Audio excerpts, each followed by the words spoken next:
but like, it's kind of like when you were younger, somebody would say, well, if all your friends jumped off the bridge, would you do it too? And the answer politically is yes. Yes, they will all jump off the bridge, except for a few. And two of them are standing back there, Janice Bowling and Mark Cody, and a few others started.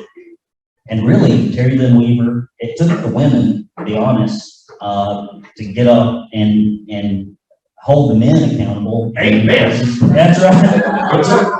It took the women, you know, up in Nashville to hold the men accountable, to start turning things around and to get out and behind buildings pamphlet and to do what the General Assembly has the only authority and right to do in the state. And all that power comes from the General Assembly. They should use it more. Maybe take back those emergency powers to session. That'd be great.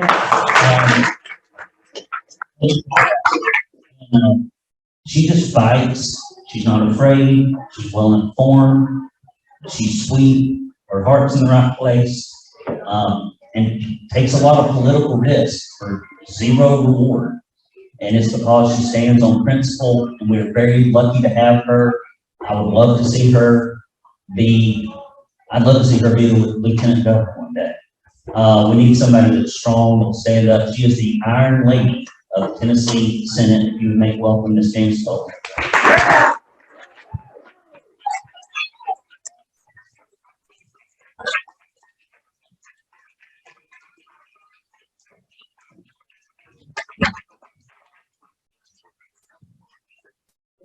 Don't wander around like that. Okay. Can you hear me? Thank you all. Thank you so much. And Randy, thank you. Do you think the Lord named you that many years ago that we could all say it? But we're grateful for that. But I'm grateful to be here. It's great to see all you folks. But I want to show of hands. How many of you are in the Eastern time zone? So it's 9:15 for you. It's 8:15 for me. And I left at 7:30 this morning to be here. But I am so grateful for you all that went out to the brewery last night and got up this early this morning to hear what I have to say, because I know that we all arrived here in this room this morning to hear things that would encourage us, to hear things that would help us going forward. And my hope and my prayer with you today is that I'm able to spark something in you that will make certain that you do become part of a solution. Because, folks, we all know we have a problem. And on the mountain, they say if there's a problem, there's a solution. If there's no solution, there's no problem. Well, we know better. We know better.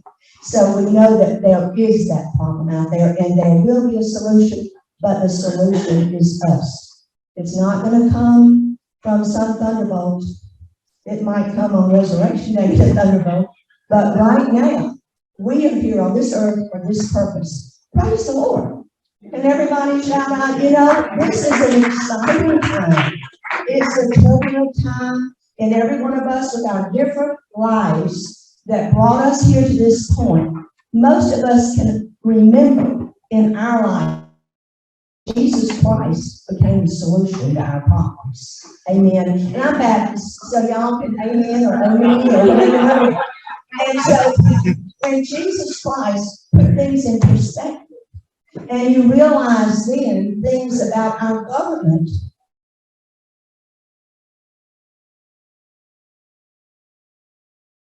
without faith, without that determination.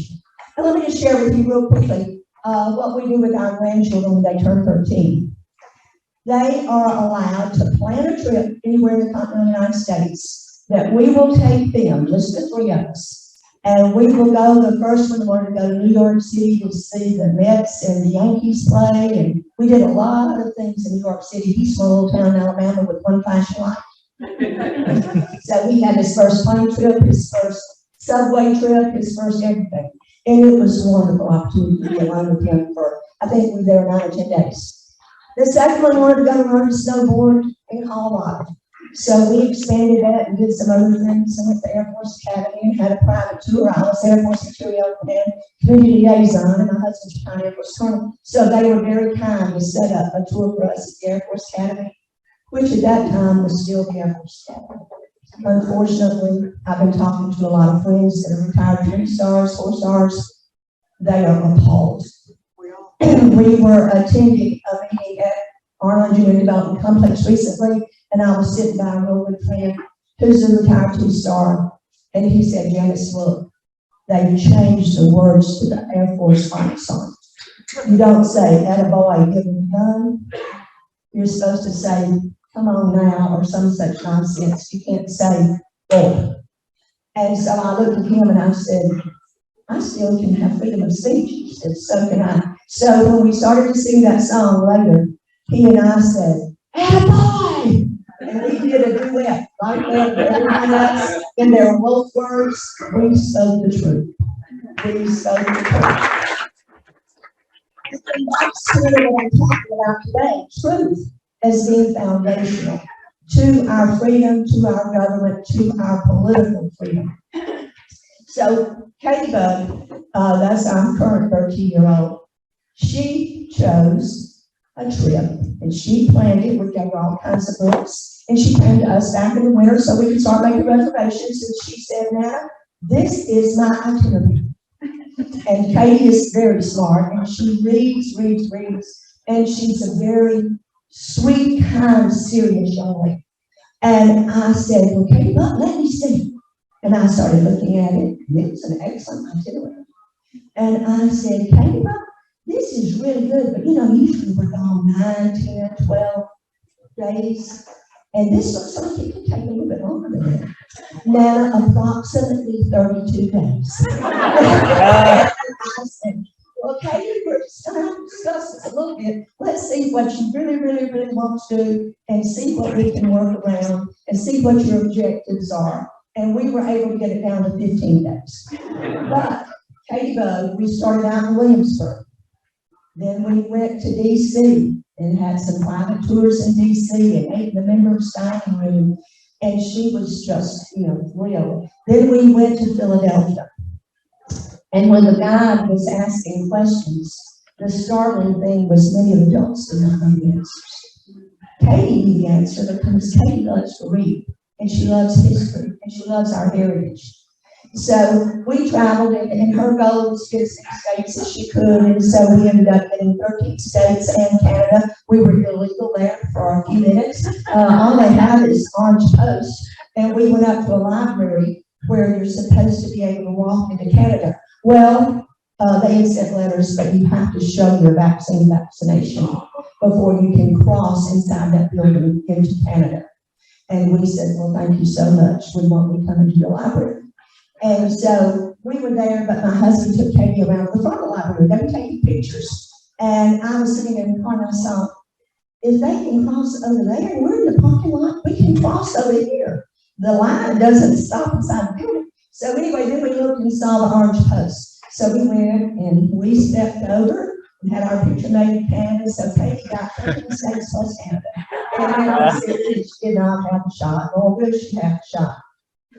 But those are things that as we were traveling and looking and seeing and gaining a new respect for the hardships, for the deprivations, for the work, for the deliberate things that our colonists did in order to give us this nation. This nation where they started it off by saying, we hold these truths to be self-evident. We are endowed by our Creator, not by the government, by our Creator. You cannot have freedom in the absence of God. Amen? And even if you are trying to do your own thing, you are in a prison that was not made by human hands, but it was made straight from the pit of hell. And so we know that. We know truth as believers. We know. So when we are looking at our preamble of our Constitution and we hold these truths to be set up, we're endowed by our Creator with certain valuable rights, and among these are life, liberty, and the pursuit of happiness. And you got to pursue happiness. God can't make you happy. He will give you everything in the world that you can pursue happiness with, and we all should be happy every single day with every breath we take. But I think it's remarkable that even the founding fathers would say, the pursuit of happiness. That's what he gives us there. We can't guarantee everybody's not going to be a commercial. But when you look at those words and see what was happening in our country, that we were comparing what we were hearing and learning on that trip to Katie, and then also thinking about, but what is the reality? Because truth is putting actuality into reality, into and what we're doing. We've got to know the truth if we're going to move forward as a country. So what had happened, let's just back up a little bit. When back in 2020, I guess in particular, is when all of a sudden we found out some things were going on. So put on your seatbelt. We're going to go backwards really quick. And I want y'all to kind of in your minds think where you were, what you were doing, what your first thoughts were. Just remember those things. It's important to remember those things. So back in 2020, we were told there was this pandemic, this unprecedented pandemic. And are we trusting people? Do we expect those in authority to be honest with us? We used to. Some of us still do there. Do we now? How many of you trust anything that comes out of Washington, D.C.? How many of you trust much of what comes out of Nashville? So when we were there and looking at what was happening, we began to realize that there was something going on. I told you I have my friends, the retired military people, and I called Mike and I said, Mike, I don't see a lot of white helicopters, but when I see one, I try to see where it landed and where it took off. I think it's important to pay attention to what's going on around you. And I said, it seems to me we are in the middle of an asymmetrical attack by communist China. They're attacking us economically, politically, biologically, and psychologically. Because remember when we found out about this pandemic, we were told, oh, not to worry. China knows how to treat it. You use ventilators and you use masks. I won't put you in the shame closet right now, but a lot of people in this room have put on a little pleated blue mask. Have you? You know, at first we were told it had to be N95s, but then we said, oh no, Tennessee Strong will work made out of a sock. It didn't. And so we were told a lot of things at that point. But what we found out with these little blue masks, if you've ever looked at the box they come in, made in China, prohibited for medical use. Did you read that part? Prohibited. That gives them indemnity, I guess, while we're all mandated at all the schools, the children those wear those. My doctor told me early on, I have chronic bronchitis. He said, Janice, you're not wearing a mask. He also had ivermectin prescribed for us, should we get COVID. So when he said that, he said, Janice, it causes fungal pneumonia, bacterial pneumonia. It suppresses your immune system. It decreases your oxygenation. And it's just about as effective as a chain link fence in keeping out a mosquito. So, you know, not only is it not effective medically, it's soothing. And so when I recently had to go into a hospital and they said, you're going to have to put this on. And it was an emotional time for what I was going to see. And I'm usually sweet. Right? You said so. And so I said, let me tell you something. I'm not putting that stupid mask on my face. That mask that has caused people to get blah, blah, blah, blah, blah. And I said, and I know you're the messenger. You're not the one originating this message, but you need to understand enough already. Because this was just about a month ago, 2 months ago.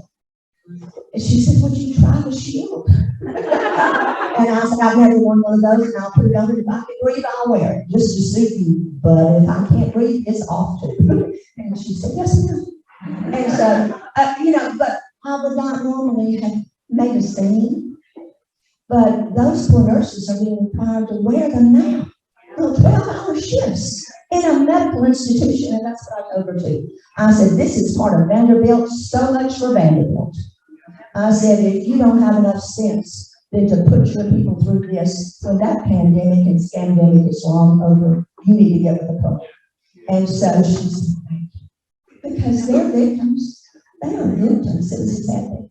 But anyway, when we heard from China, they were telling us, oh, use the ventilators, wear the mask, Oh, and by the way, you don't have many ventilators in hospitals because you really don't need ventilators very often, but we have a stockpile we'll sell you.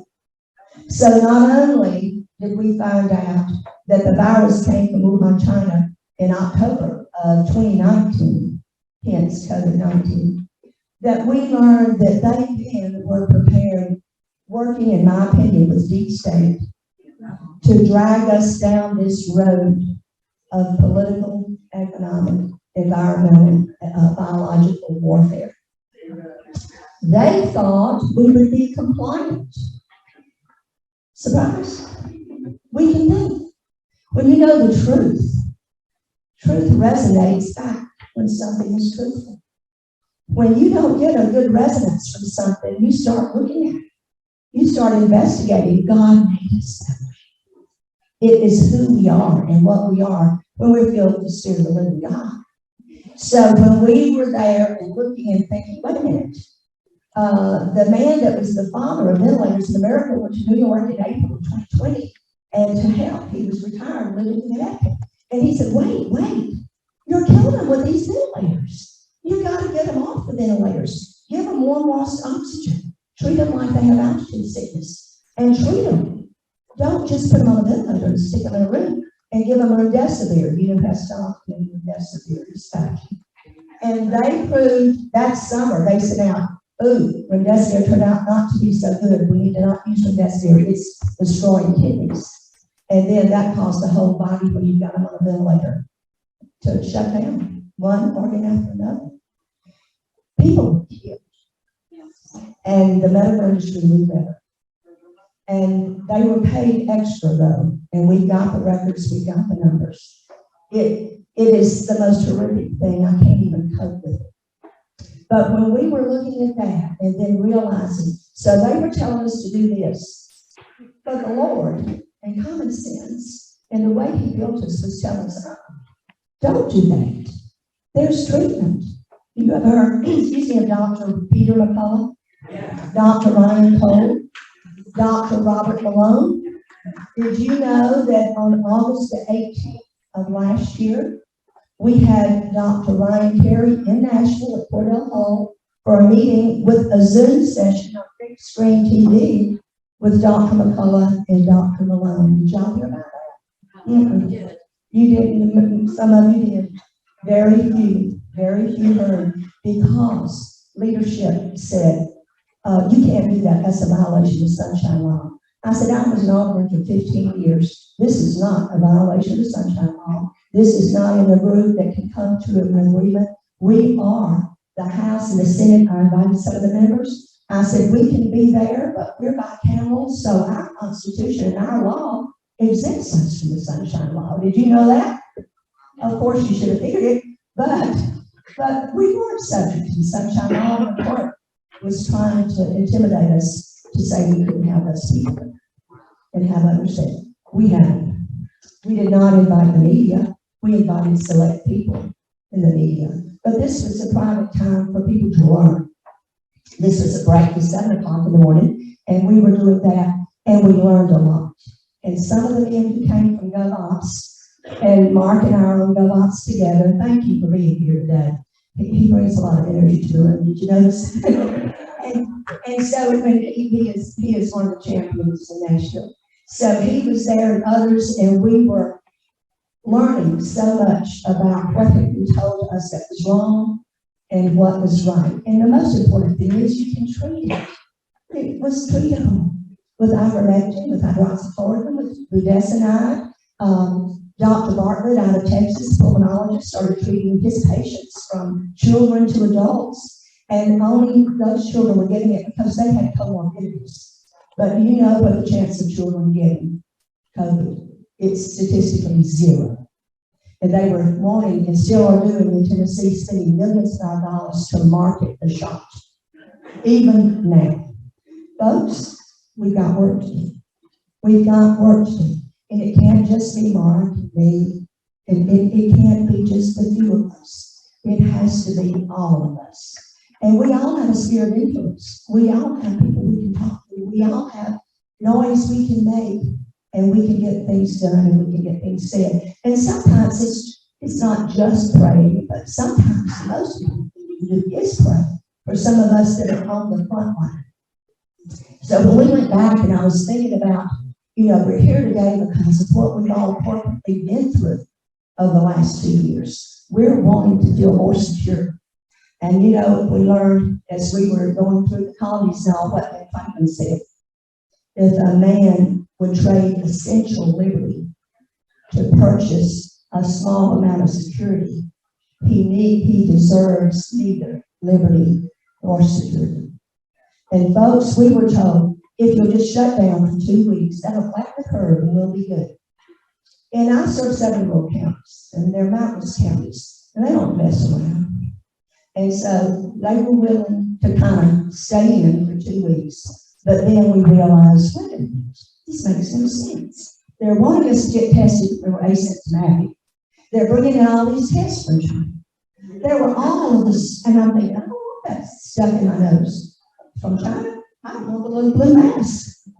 There are things that can be done these days.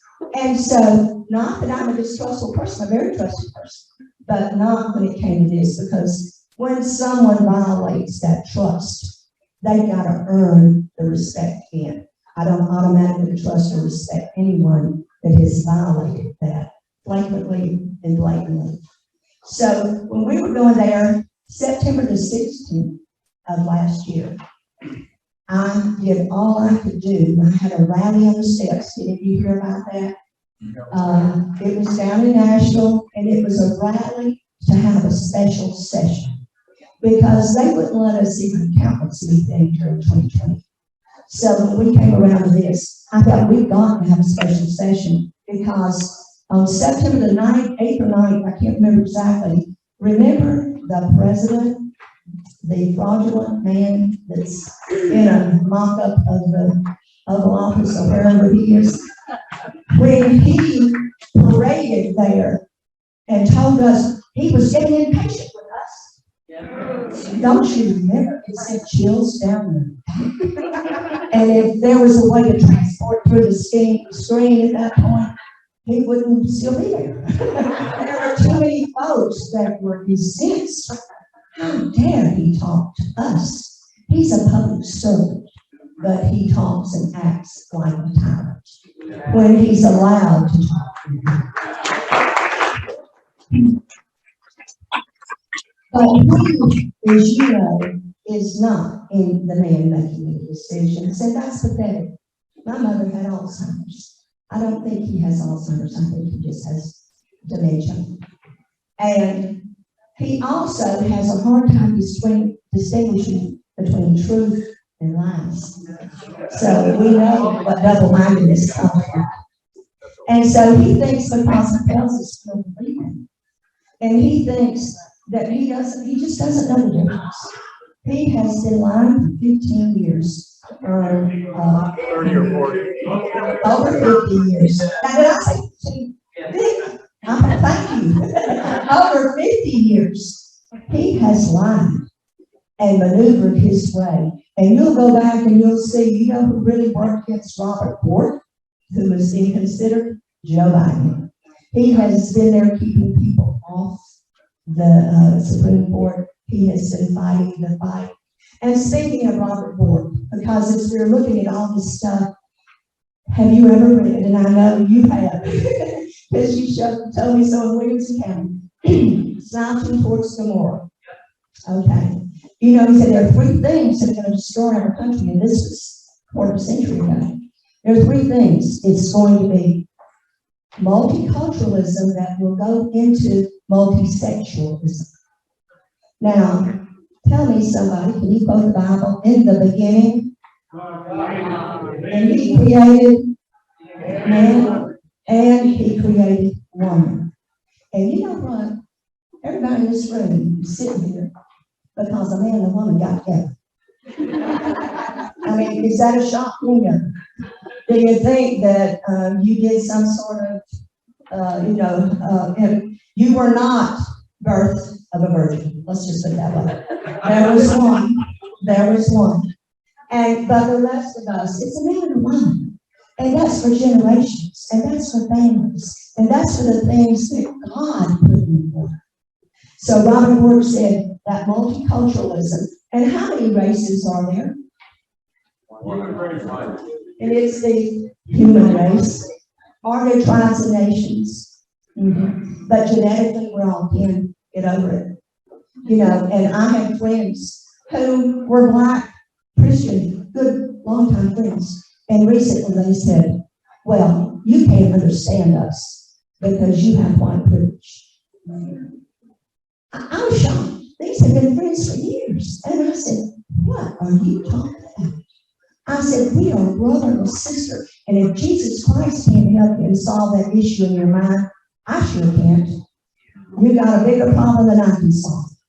And I said, but you know the Lord. And how can you believe that lie? Well, you're white. And I said, yeah, and I grew up with a daddy who had fought World War II and came back. And like so many others, everybody was trying to get ahead and have the American dream. And I lived in a home with 3 generations, 1 bathroom, and my white privilege was getting to shut the door in the bathroom. You know, this is absurd for them, and it's arrogant for people to determine what we are because of the color of our skin. Is that called racism? I thought that was the definition of racism. And so, are we having some racist? But that was Robert Ford that many years ago. And also, he said radical egalitarianism. Radical egalitarianism, the second thing, is requiring that there be equity in results rather than equality in opportunity. You can't guarantee equity in results. You can give equal opportunity. And that's what we've done in this nation. But the third thing, and I think this is really what has become so abhorrent, is radical individualism. Whew, does it wear you out? Feelings. An individual's feelings trump the law, trump God's word, trump what their parents say. They feel like they're a boy.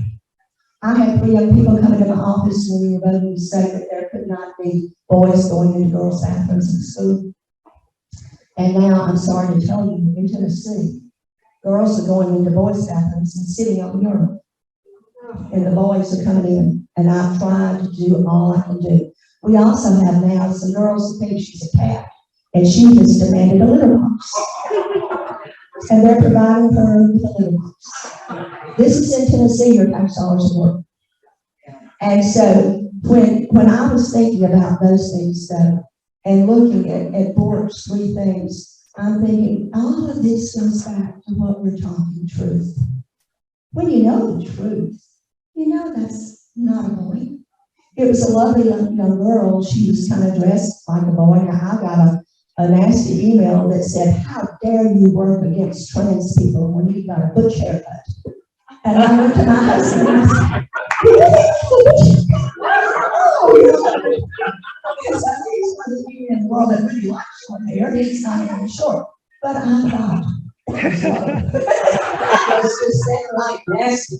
But that's what we're subjected to, Mark. They haven't accused you of anything. No, I mean, sorry. But I was told I owe it to them because I had a short haircut, that I should be supporting all of their activities. So when we had that young lady, I said, sweetheart, she said, my parents are going to start taking hormones when I'm 18. I said, your parents are trying to protect you. When you're 18, they won't have any choice. And I said, and right now we have found out that some doctors are already prescribing hormones to children that are under 10 or 5, 10 or 4, 10 or 3, 10 or 2. That burns a bridge that can never be rebuilt. Those children will be freaks the rest of their life.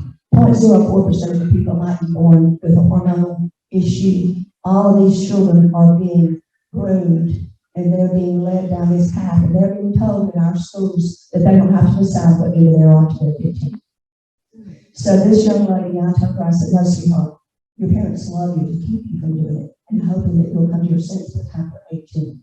Because God only made one of you, and all of the billions of cells in your body are XY. It's not just your hair, and your external plumbing. It's your whole body is a woman and will be a woman. And she said, DNA is fake.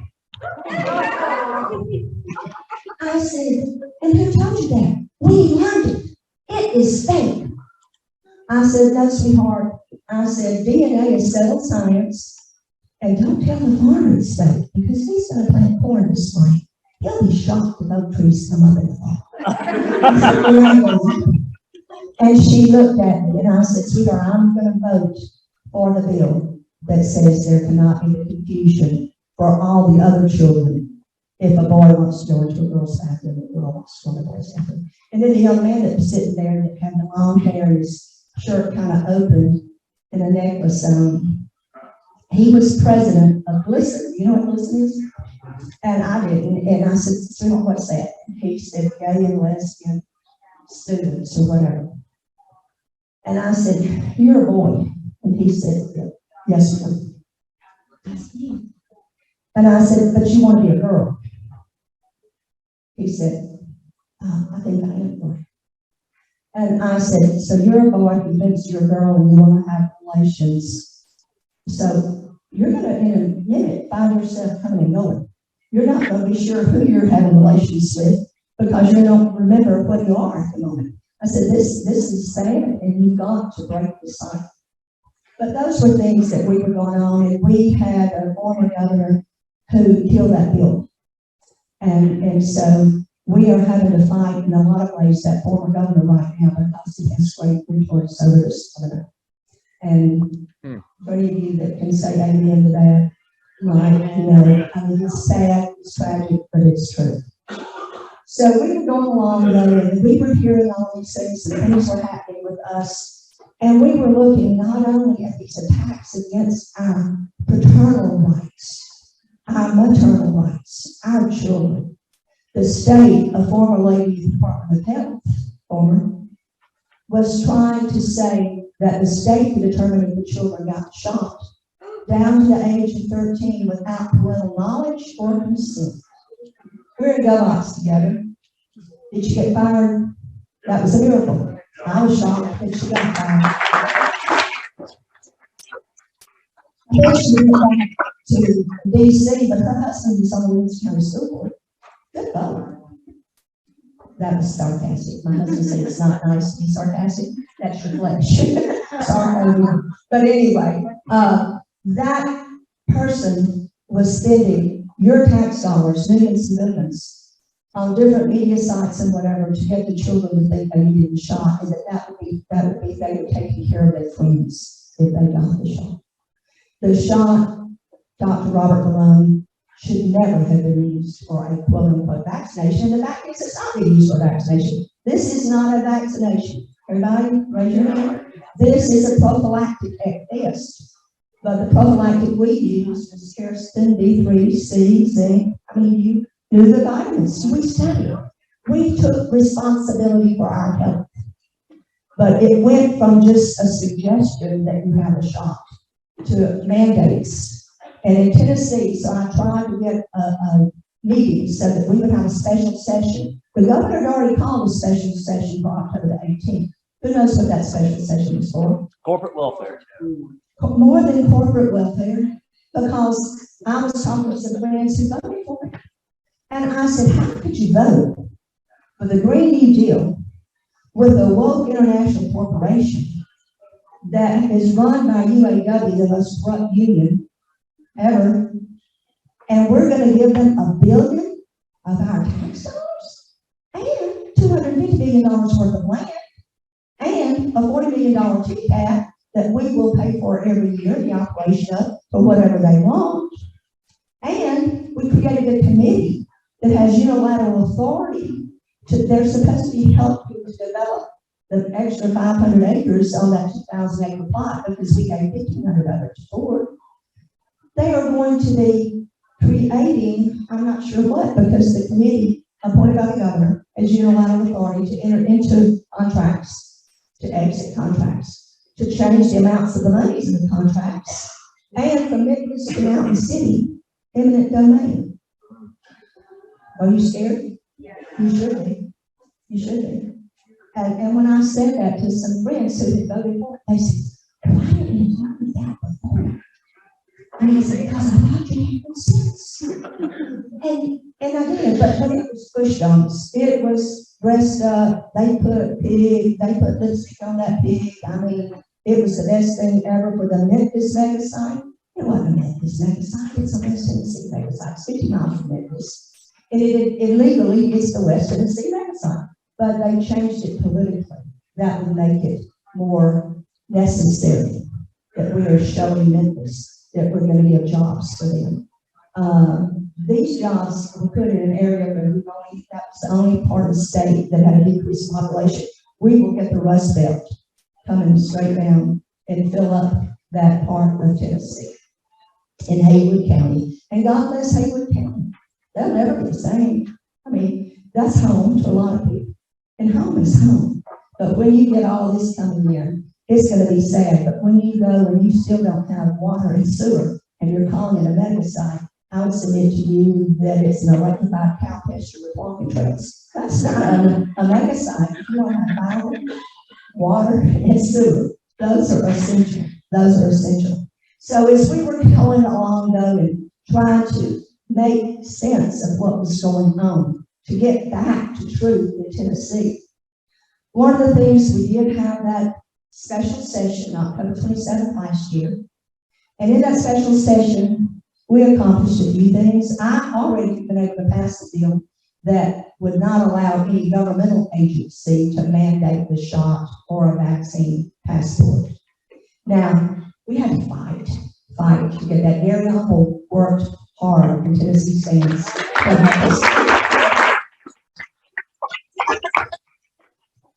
And Gary is doing a lot of heavy lifting. And he has come out, if you haven't seen it, I'll divert just here for a minute. There is Farrell Hale brought forward a bill that would allow a constitutional amendment to allow Tennessee to own securities, own banks, own things. Yeah, that's wrong. That's just wrong. That you don't have a state-owned bank competing with privately owned banks. I mean, we're supposed to, government is there to help us raise our children in peace and not in fear. It's not supposed to be there to become an entity, a power broker, and that would be that. So the good news is it passed because it was flung in so quick. It was swept through. It was just the best thing since sliced bread. And we were weary. I think a lot of us had battle fatigue. And that, I questioned the treasurer.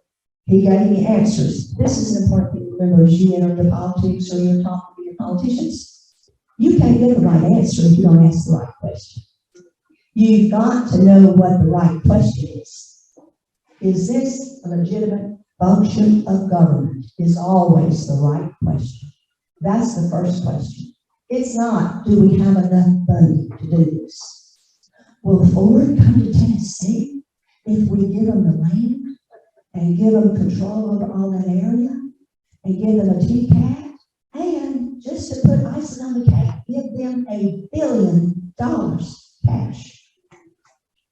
It's unprecedented. That's unprecedented. And all of this happening when small businesses across our state had been shut down for 2 weeks, and some of them were not able to get started back up, and a lot of them have lost their local businesses, and there they are struggling. When I've got rural counties that $7 million was put in the sewer system to the highway, Buc-ee's wanted to be in that county. That would have been a huge thing for that rural county. Instead, it's going up near Murfreesboro, and there's another one, and I'm glad anybody's getting one. Buc-ee's are fun. However, they are also good employers. They pay well, they have good benefits, and it's a positive thing in the community. So you've got a lot of jobs, a lot of money, a lot of tax revenue. It's a great thing for a rural area. For the lack of $7 million, they came 3 times, couldn't get the state budget. Now that is the correct function of state to help the infrastructure needs of counties that are one of the 10 poorest in the United States of America. Ford does not need $1 billion of our dollars. And we don't need more. They hadn't been here 1 week when they told us we could not say that employers could not mandate masks. They began to direct traffic in less than 1 week. And guess what? That chamber lobbyist got that through. And that's a different story. So I won't go there. So right now, I'm looking at time. Where am Got about 10 minutes to take some questions. I? Okay, very good. So when we had that special session and got some things through, but we were still erring. We were asking the wrong question. We were erring on the side of big government because we were more concerned with corporations and businesses. Our oath, it's a simple oath. We're to protect your God-given rights. Your First Amendment, your Second Amendment, your Third Amendment, and you know why we have the Second Amendment right after the First Amendment. Because our founding fathers had been subjects, and they were becoming citizens. And the difference between that freedom of speech and freedom of worship and freedom to assemble and free press, the difference between a subject and a citizen is a gun. It's a gun. When you are armed, you are the militia. You take away the guns and all the major turnovers in all the countries, wherever they were, the first thing they do, take away the guns of the citizens.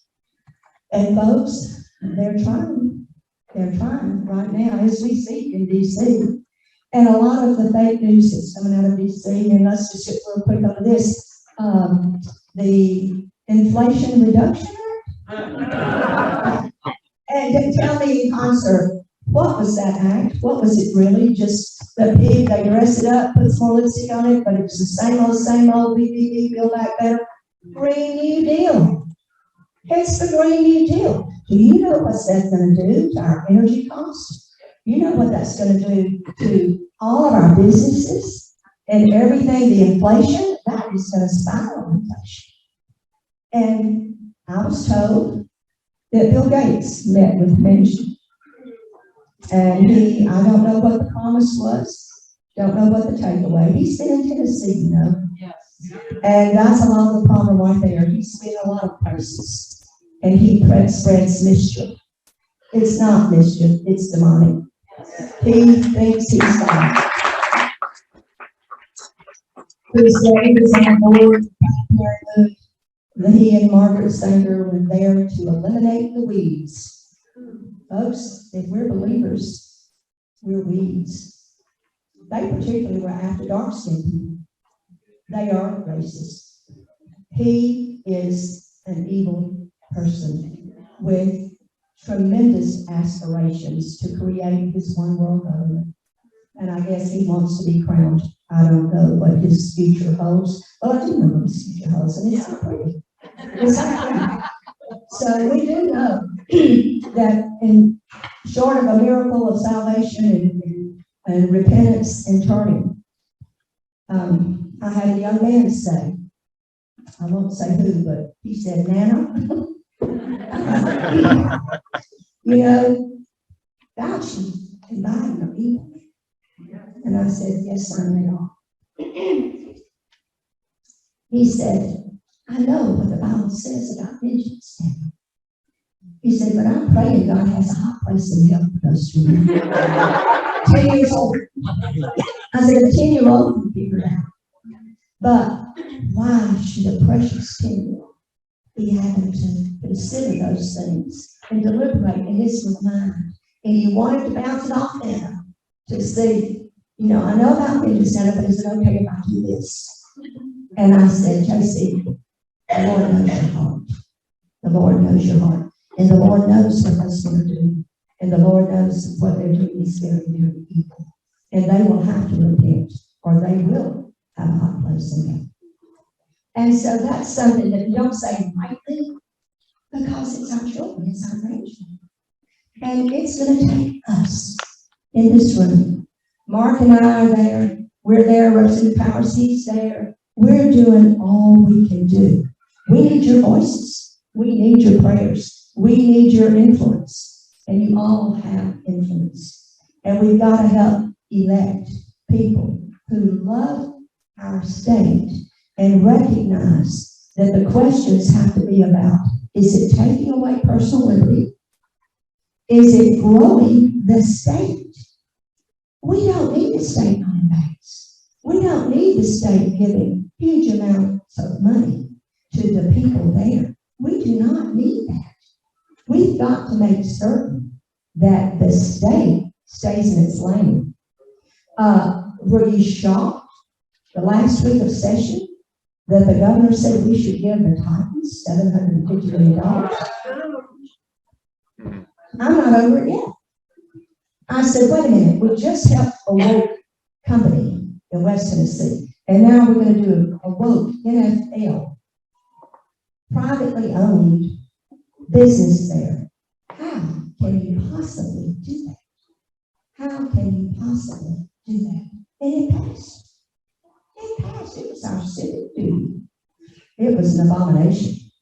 It was an abomination. And I think it happened so quickly, we didn't get, oh, y'all are trying to give me water. Thank you very much. Thank you, Claudia.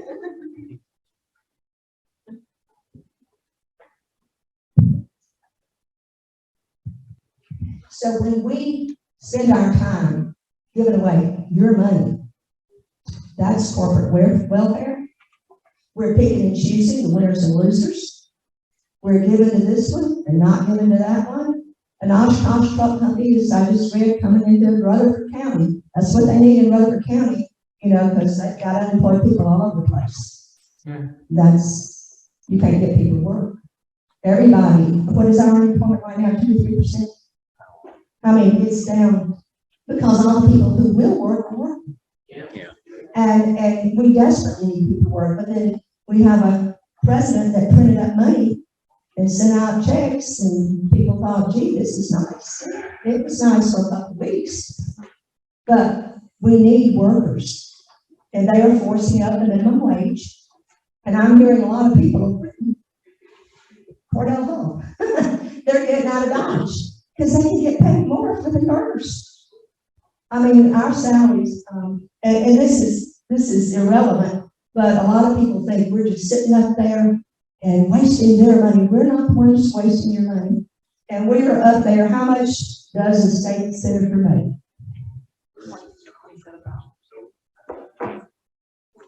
Mark? $21,000 a year. $21,000 a year. And we get a per diem while we're in session. And we get one trip to Nashville a week that we can get reimbursement for. I have 7 rural counties. Everybody wants me to donate to everything, and I do. I have town hall meetings next week. I'll be in all 7 counties for half a day in each county, and that's because I'm serving the people. And I can't serve them if I don't hear them. And because some of them aren't ever going to come to Nashville, but they'll come to their local courthouse, and they'll talk to me, and they'll bring groups with them, and they'll tell me what is bothering them or what they think is good. And so those are things that I do. But right now, let's just wrap this up so we can do some Q&A. You came here, a lot of you, for all different reasons. Your life story, everybody in this room is different. Everyone in this room is created under the image of the living God. And you've got things that you can contribute, bring to the table. You can do. Prayerfully consider all those things. And as we go forward, I want us to remember, we've got to sometimes just call up and say, tell me how this is a function of government to give $1 billion to Ford, to give $750 million to the Titans. Call them into account. Don't let it just, oh well, and then you come home and go, we don't remember. You've got to remember. You've got to know what real government's supposed to be, and it's simple. It's the life, the liberty, the pursuit of happiness for the people to have, because God gave them inalienable rights. And what the government gave, the government did not give. What God gave, the government can't take away. And what they were trying to do during this pandemic was condition us to being told, stay home 2 weeks, wear a mask, don't get in groups of 4 or 5 people, even at your home Thanksgiving dinner. Anybody in this room followed any of those rules or all those rules? No, absolutely not. Tell me, did my 7 rural counties follow those rules? No, we did not. And I stayed in touch with all of my 7 county mayors. When I was elected, all 7 counties were Democrat counties. It had been drawn to be a Democrat district, all blue courthouses. But I had served in the congressional office, and I knew those people, and I knew they were the old-time Democrats. They were the old-time pro-life, pro-God, pro-gun, and they did what Grandpa believed. So I just went and I asked them all, I said, don't vote the party, vote your grandpa's values. And I wrote and filmed one of my commercials in the cemetery, because I told them that Grandpa would be turning over right now if he thought you were supporting for the Democrat Party support. And I said, I need your vote, I need your prayers. And I said, plus I've been told there's resurrection day in this county on election day, and I want to make sure I ask everybody for the votes. And so we got along fine, and I did carry all 7 counties.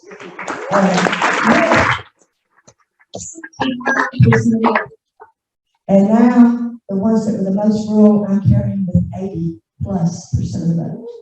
But they took those counties away and gave me the top one now. So, you know, I don't know how that's going to work. But the people are voting their values, and they will vote for someone who votes the values they're going to have. And I just want to thank you again, but I want to encourage all of you again. I hope I motivated you to know that there are some of us in Nashville who truly care and who truly understand what we're supposed to do and what we're not supposed to do, who truly understand that your liberty is what's important.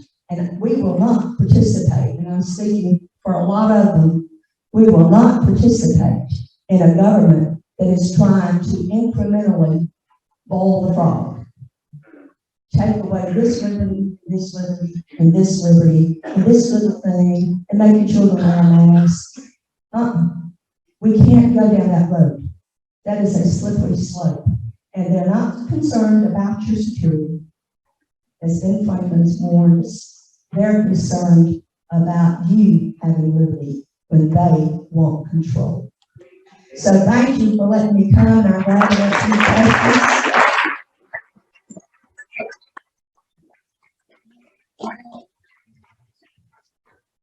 Got one back here, right?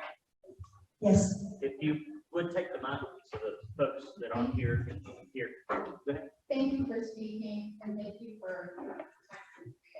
I have a question regarding Dr. Fiskus, who got fired, and Dr. Piercy, who got fired with Tennessee Department of Health. Regarding the memorandum that Dr. Fiskus wrote regarding the Trump-Minor doctrine, why hasn't that been retracted yet? Why is that still out there? How come they haven't released their list of all these vaccine partners? And also, when Piercy spoke last June, wasn't she supposed to come back in July? Mm-hmm. She was. Thank you for your question. You didn't pay attention. The mature minor doctrine is not Tennessee code. That was a lie. This was put out there, that Tennessee law. It is a judicial doctrine that was formulated back in the 1980s when a young girl that was near Tennessee had gone into a chiropractor and asked for an adjustment. And the chiropractor talked with her. Her father was a patient of the chiropractor. This young lady was a couple of months shy of her 18th birthday, as I recall. And the chiropractor gave her an adjustment. It ended up she had some problems. And did I tell you the chiropractor was blind? The chiropractor was blind. So he was talking with her, and she said, you know, my dad speaks so highly of you, and I'm here. And he did not check, I guess. So he was sued. And this mature minor doctrine says, and back then it was called the Rule of 7. The Rule of 7 because back then the age of majority was 21. And so birth to 7, absolutely no presumption of maturity. 8 to 16, you can assume that there's no rebuttable presumption, but you can have to discuss it. And this is if a doctor treats a minor without parental authority in an emergency situation. Well, now we actually have a law that covers that anyway. It's marriage law.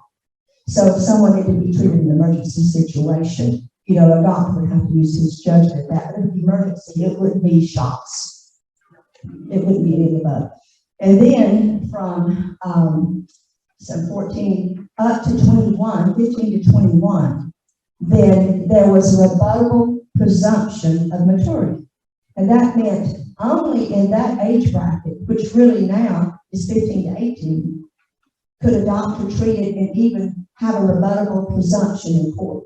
It was how they would treat those cases in court. It's a judicial doctrine. It is not Tennessee law. It never has been. Tennessee is a common law state. In common law states, parental authority is till the age of maturity, and the age of maturity is 18.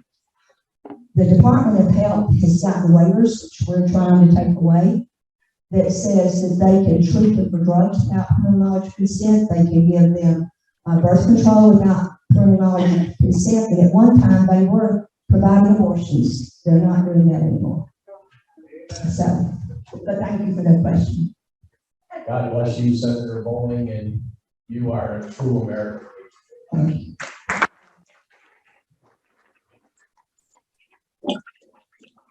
Joe Biden did not get 81 million with votes. We will be recessed.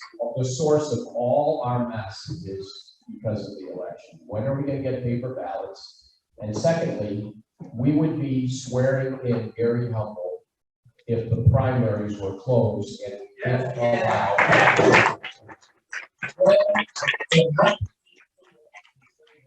Close the primaries and get paper ballots, because my group sent over 400 emails to that committee last year to get paper ballots, and we couldn't get one vote in the committee to advance the bill for encrypted paper ballots. What can we do? In 2020, in 2021, during that election cycle, I brought forward a bill that said paper ballots, watermarked, sequential, those would be required. And I also said, and I think the closed primaries, most real Democrats won't go into a Republican primary. They will not. I have known of Republicans asking Republicans to go into a Democrat primary to vote for the weaker of the Democrat candidates back when it was hard to get elected as Republican. But that one issue there are two sides to that coin, and I know a lot of folks don't like to hear. I got a lot of Democrat votes. Now, they didn't necessarily go to the primary. Some of them did because the establishment had 5 men running against me in the primary. And fortunately, I got more votes than all of them together. So it turned out not to be an issue. But they were mostly in the rural counties, people that knew me and had relationships with me through the years of trust. So but my bill that called for that, it also called for returning to the legal, lawful, federal designation of federal election days. When is it? The first Tuesday after the first Monday in November of even years. Folks, early vote is the devil's workshop. That's the issue that we need to be looking at, because you don't know if it's Democrats, Republicans, Greeks, or Romans that are going in there to vote, because there's not the security there should be. And when you aggregate them into a convenience voting center, so you can drop in on your way to work or to work. In Tennessee, your employer has to give you election day off time to vote. That's already law. But what if we made election day a state holiday and expected everyone to go vote, and you vote in your precinct where people know you? You can't go wandering in 3 or 4 different counties in 10 different precincts and doing an early vote. And it's happening. And I'm not a rocket science. My husband was director of contracts at AEDC. AEDC is the free world's largest ground test facility. And so I lived in a city with a lot of friends and a lot of these gentlemen I'm telling you about that were rocket scientists. And they said, Janice, you can sit in the parking lot, this was 20 years ago, with a laptop. And you can transpose numbers all day long. He said the electric, once you're on the internet, the algorithm can be changed. a lot of the folks that are in, our election offices in Nashville don't understand the electronics of computers once you're on the internet. They said, oh, but we don't ever get on the internet till we send it up to Nashville. So we got an issue. I had a friend call me the night of the election, Trump, and he called me about 4 or 5 days later. He said, well, I don't know who to do it. I hadn't seen this man for years. He's a computer programmer. And he said, we were watching a bunch of geeks, watching it online. And we had international people watching it. And there was a guy that was data analyst from Stuttgart, Germany. And he said, whoa, whoa, whoa, watch this, watch this.